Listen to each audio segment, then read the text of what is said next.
Hey guys, good morning, good afternoon, good evening. This is Ron again from happiness.com, and we're doing a quick unboxing of a mouse that I saw in one of the flash sales sa Lazada. No? It's an optical vertical mouse na speed adjustable daw. Okay, so I bought this for 369 pesos. The name is the Chroma WH911A wireless rechargeable optical vertical gaming mouse. Okay.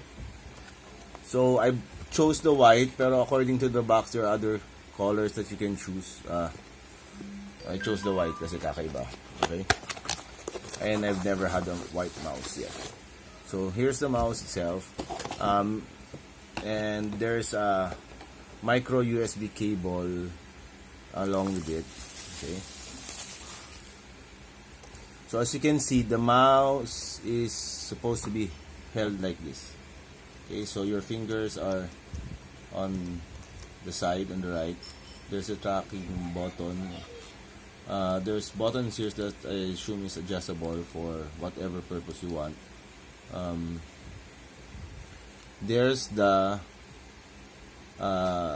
charging port, and there's a switch to turn it on. See? Okay.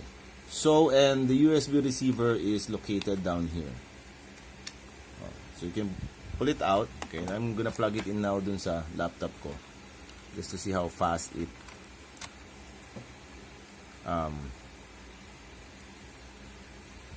turns on. Okay, so ayan, I'm moving it now. Okay, so nakakapanibago, no? Okay, so ayan, if you do the right click in the bottom, okay, it works naman. Okay, new. Okay, so it's only, you can order it in Lazada, and they also have a model that's for the left-handed. Actually, that's what I first saw, the left-handed mouse. Okay, there's 5 buttons now, which I showed you. 1, 2, 3, 4, 5. Ayan, ito pala, 5. 1, 2, 3, 4, 5. Okay, plus the tracking thing. Frequency is 2.4 gigahertz. It's rechargeable. Range of 10 meters. 10 meters. Okay. So, you're supposed to be able to change the speed according to the box. But I don't know, but I don't know how to do it yet. I'm gonna study it later.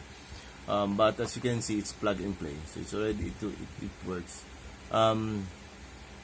So this is supposed to be an ergonomic mouse, so it's supposed to not put strain on your wrist when you're using it a long time.